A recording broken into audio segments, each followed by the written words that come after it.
On Take It to the Bank, you'll find ways to get out of debt, solve your credit card woes, how to make and stick with a budget, simple ways to save, buying or selling a home, and many more financial matters on Take It to the Bank. Hi, my name is Cordell Thomas, and welcome to Take It to the Bank. Today we're going to talk about saving versus investing. They're very important topics, I think, as it applies to how you manage your money. We've talked about, or we are planning to talk about several things, but one of the things I'd like to say up front is there's a process, acronym ACCSA, assess your debt, assess where you're at. Then, of course, create a budget. After you've created that budget, take a look at cutting your spending. After you've cut the spending to where you can feel comfortable, start saving. After you start saving, then you can apply some of that saving to aggressively going after your debt. The most important aspect that I ask you to think about is creating a budget. The budget is essential for you to know where you're at and to know where you're going. It's a planning tool. It gives you an idea of what your short-term goals can be, your mid-term goals should be, and what your long-term goals should be. I would ask you to make a list of what your goals are. Is it about retiring? Is it about putting your children through school? Is it about paying for college? Is it more short-term in nature where you need a 3 to 6 month emergency fund? Is it all about the context of just being able to put a little bit of money away? Or are we already saving some money, and what can we do to create a cash flow process where we can invest in assets that can help us build a business and or give back to the church in helping them reach others for Christ? There's so many different things we can do. A budget is prime. So the first thing I'd like you to do at a time that's convenient for you is develop the habit of writing things down and writing those things that are goals and priorities for you.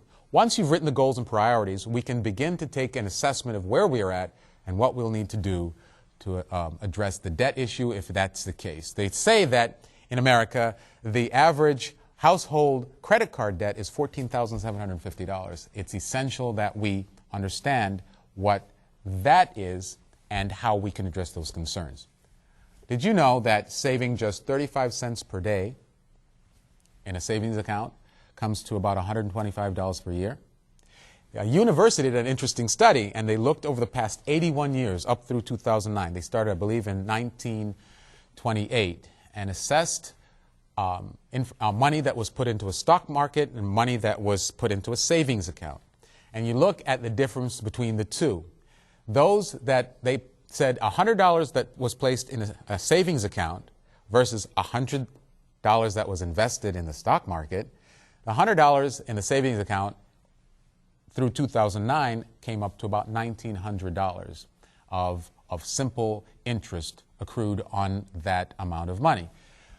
And though that was the amount of $100 that was invested in the stock market as of 2009, 81 years later, was about $142,000. You take a look at the difference between the two, and you're dealing with simple interest versus compound interest. What is the difference between simple and compound? Well, simple interest is basically gaining interest on the principal. What is the principal? The principal is basically the initial amount you put in the account. For example, if I put $200 into a simple savings account, a simple interest, at 5.5% interest, what will that be over 5 years? Well, you take your principal, the $200 you place into the account, and you multiply it times 0.055. That comes to what? $11. So each year you accrue $11 on that $200 you place in the savings account. After 5 years, 11 times 5 is 55. So simple interest tells you that my $200 after 5 years is worth $255. In compound interest, what we're talking about is compounding that interest that you have. So you have the principal and the interest that you gain interest on. So it's not just the principal, but it's the principal and interest that you accrue, and that accumulates that much quicker. And now I give you the eighth wonder of the world. It came out as the rule of 72. What does that mean? Okay, so I take $1,000 and I put it into in the stock market, or I invest it and I'm getting 6% on that compound interest. If I take 72 and divide 6 into 72, the 6 being the interest rate, I can tell you how quickly that money will double. So 6 into 72 is 12. So every 12 years, my $1,000 that I put into that investment should double. Therefore, you can understand the difference between simple interest in a simple savings account versus compound interest in an investment. And that is where this whole conversation will start, in comparing the benefits and how you should think about a savings account versus an investment. Now, there's a Bible verse that talks about this race that we are all going through. I ran a marathon, and there is this thing called a wall. The wall in the marathon is an interesting thing, because there comes a point in time when you're running and you're running and you're running and things begin to irritate you. After mile 9, I felt every time I jogged and took a step, my shirt bounced on my shoulder. And it was bothersome. It started irritating me, because every step I had the thing hitting the same spot on my body, and I said, man, this is getting irritating.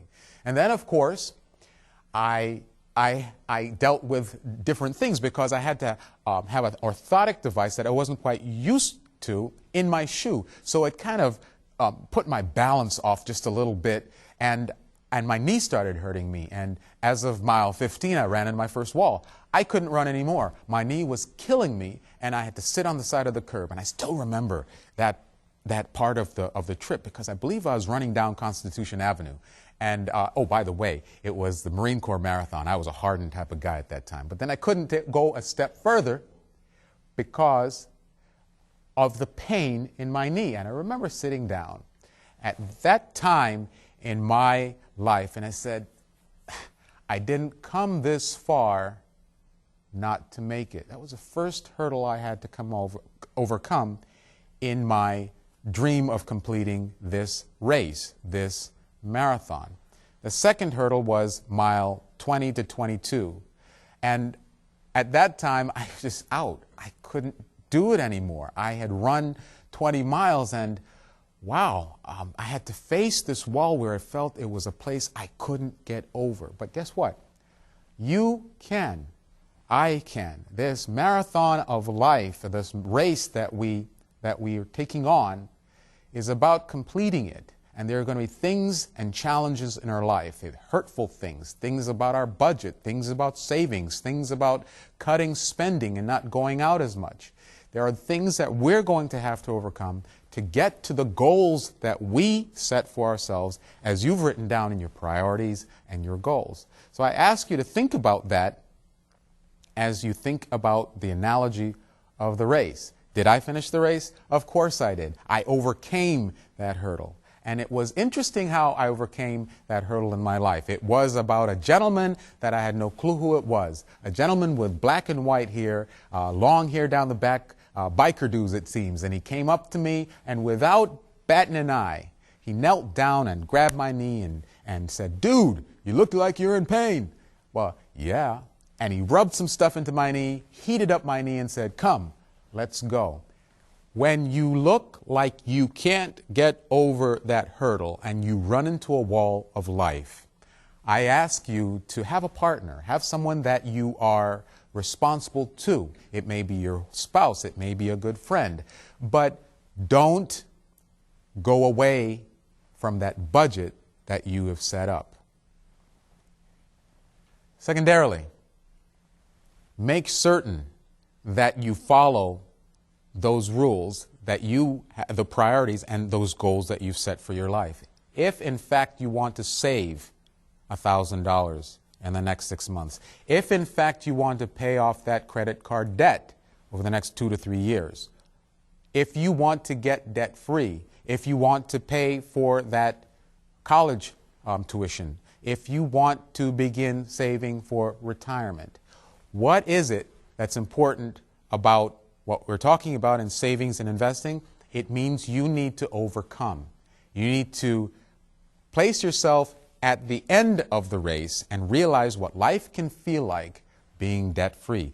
Imagine yourself not having the burden of the credit card debt that you may have, or the concerns you may have by overspending and not knowing where you're at from a budgetary standpoint. Understanding that you are Christ's servant, using the Holy Spirit of the gifts that He's provided you, that you are now held responsible for how you use the money God has given to you.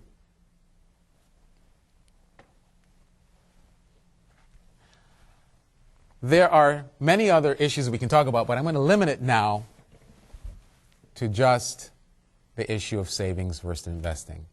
And I have a verse for you in reference to the race. 1 Timothy 4, verse 7. 2 Timothy 4, verse 7. 2 Timothy 4, verse 7. 2 Timothy says, I have fought the good fight. I have finished the race. I have kept the faith.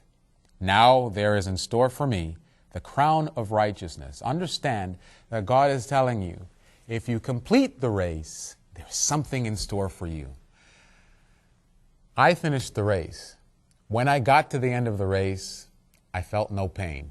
Yeah, for the first few minutes, of course. After that, things started contracting. My muscles started hurting. Yeah, they're the results of putting your body through something that's not really normal. But when I got to the finish line, and imagine getting into heaven, there'll be no more pain. You finished it. And being debt-free, the pain and the languish and the weight of those debts are now no longer with you. And there is a certain sense of peace that you will have. Finish the race. Let's finish this race together. There's a tool I'd like you to use, 21 days. 21 days. If you can assess and look at a budget and look at your priorities each day for the next 21 days, it will form a habit.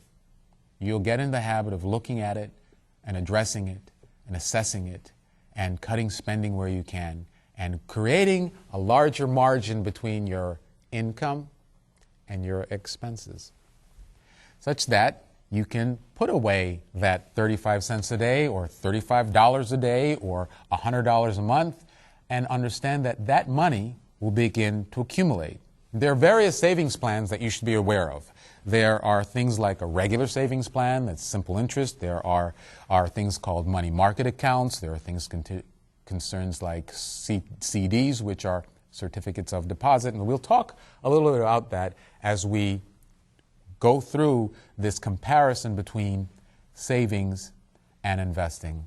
And I ask you to bear with me as we talk. It's not the most exciting subject, but it is something that's very important, and it can become very exciting for you if you begin to think in a way that says that I, too, can get to a place that I'm debt-free. Okay, the goal is to address some of the disadvantages and some of the advantages of different methodologies of saving and different investment vehicles that you can use to make your money work a little bit better for you. Remember, the parable of the talents.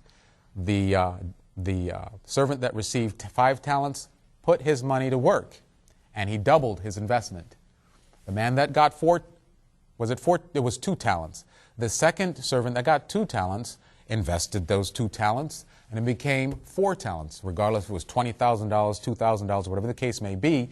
He took the money, invested it in some product or some asset, and he used the production methodology and doubled that money. The third servant took the talent based on his own ability, and he buried it. Wow, it's too much weight on me to take this money and do anything with it. And it was in that we learned that that talent was taken from him and given to somebody else. Okay, we talked about simple versus compound interest. And let's understand savings, and we'll talk about savings for now and then talk about investing a little bit later on. Why do people save? People save for two primary purposes. One is for emergencies. It's essential that you have some money put away because there are many different things that can happen in your life that are unexpected.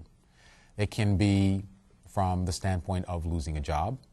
And one of the recommendations that people have is try to ensure that you have 3 to 6 month savings for 3 to 6 months based on your typical expenses so that you can cover yourself for those 6 months. Now, we know that if you hit the jobless market, many of those individuals that are out there can't find work for upwards of 24 to 28 months, the average amount of time someone is out of work. Different things can be discussed about tapping into unemployment insurance and using some other talent you may have and developing a different business and those type of things. But the context is you need to save for that rainy day. Secondarily, things can happen such as medical emergencies, illness, and those type of things can wipe out people's wealth very quickly. So it's essential that you budget for some type of health insurance within that context. But the two purposes that you have is for the emergencies. Emergency fund could entail car repairs, it could entail layoffs, it could entail disabilities.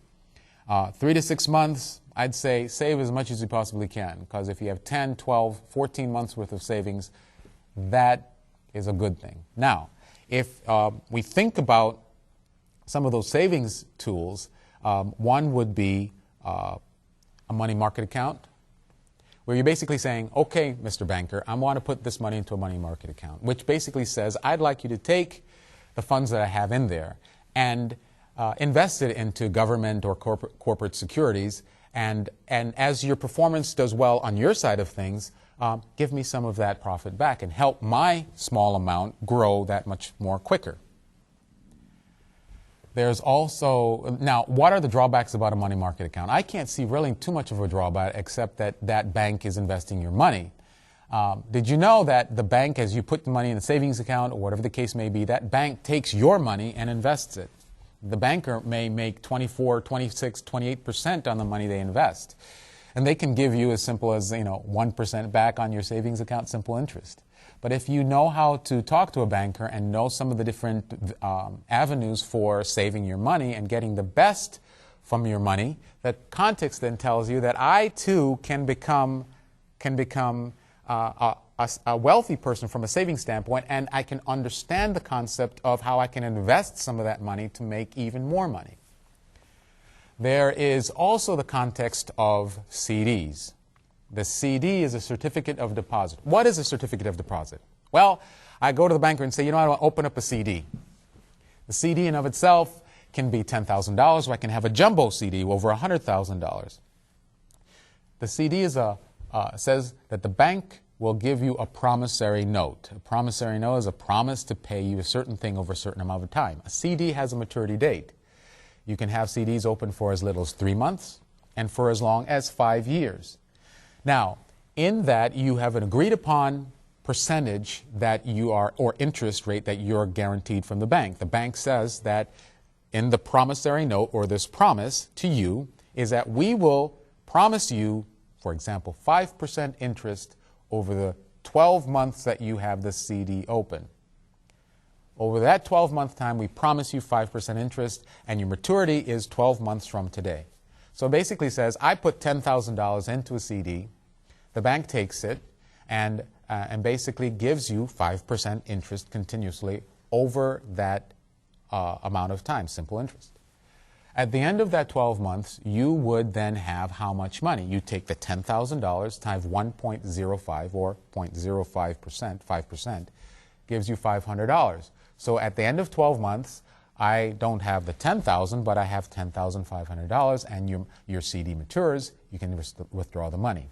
Now, if you put a CD in for more than $100,000, you have the right to negotiate with the bank about how much that CD, the interest you can get on that CD.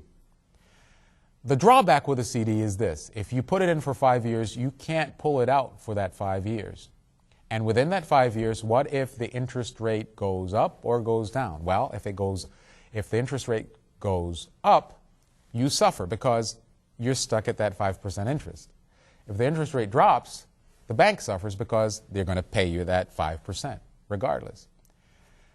That's one potential drawback, but there is another drawback that you cannot take that money out for that 5 years. So you can't access an amount, and if it's an emergency savings account, it really isn't, because you'll have to wait 5 years or absorb a penalty for withdrawal. The benefits of understanding money now tells you that there are different venues.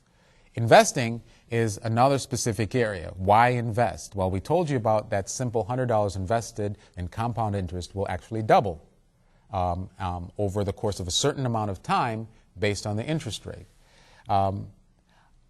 What I would tell you about investing is this. Investment is a risk.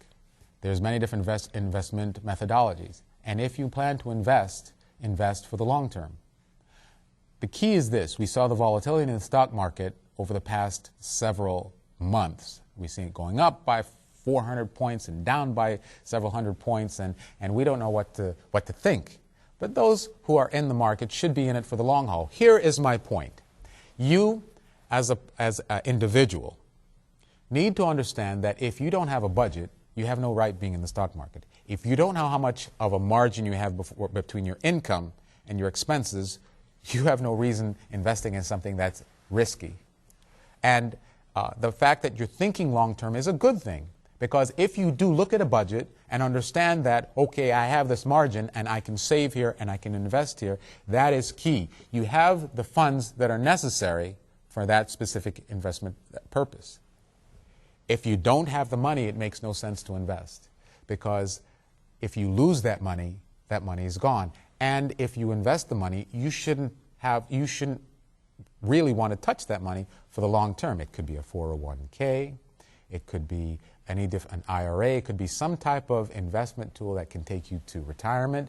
If you have toddlers right now, you can invest for their college education.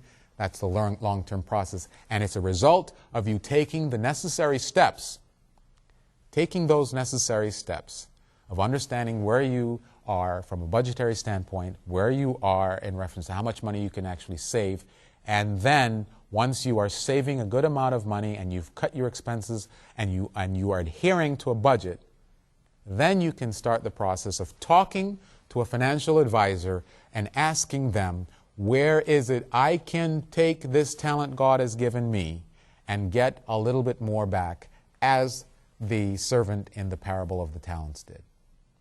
It's essential that we take those necessary steps and understand it is a key issue to knowing what the value is in the savings as well as the investment products. So here's what we'll talk about. Set goals. Get a direction of where you want to go. Start taking actions now. Start the process of prioritizing, setting those goals, and look at your short-term goals, which should be between 1 and 4 weeks, or it could be between 1 month and 3 months. Short-term, where do you want to be over the next 3 months? I would ask you to begin to assess your budget and see how much you can at least start to save. Then take a look at what your medium-term goals would be. And what's a medium-term goal? Something between 3 months and a year, a mid-term goal. A midterm could be, I want to start cutting into my credit card debt significantly and start paying it off. That's a good midterm goal. And long-term goals range from 1 year or longer. We know that credit card debt, $14,000 worth of it with interest, is going to take approximately 2 to 3 years to pay that off. So part of your long-term goals is paying off that debt. But additionally would be investment or investing in retirement and taking a look at where you would want to be from a savings perspective, that I'd like to have 15 months to 24 months worth of savings in cases of crisis that hits. And then also take a look at where I want to be at retirement and how comfortable a life I'd like to live from that standpoint. And understanding all of that, you still know that it's not a matter of your possessions that matter to Christ. It's a matter of how you use the funds. It's interesting. Biblically, when you take a look at Luke 12, 13, 14, and 15, Many of us don't know the rest of the story. Look there with me. It was the parable of the rich fool. And you remember Christ said, be on your guard against all kinds of greed. A man's life does not consist in the abundance of his possessions.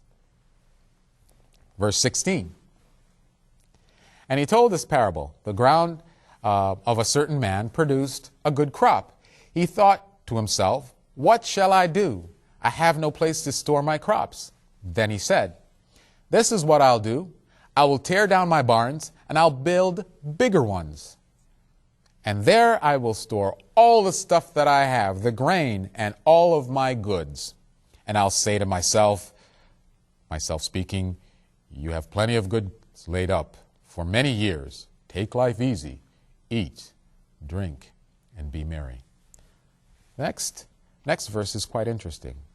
It says, but God said to him, you fool, this very night your life will be demanded from you. Then who will get what you have prepared for yourself? This is how it will be with anyone who stores up things for himself, but is not rich towards God. This ties right into the parable of the talents. A man's life does not consist of your possessions.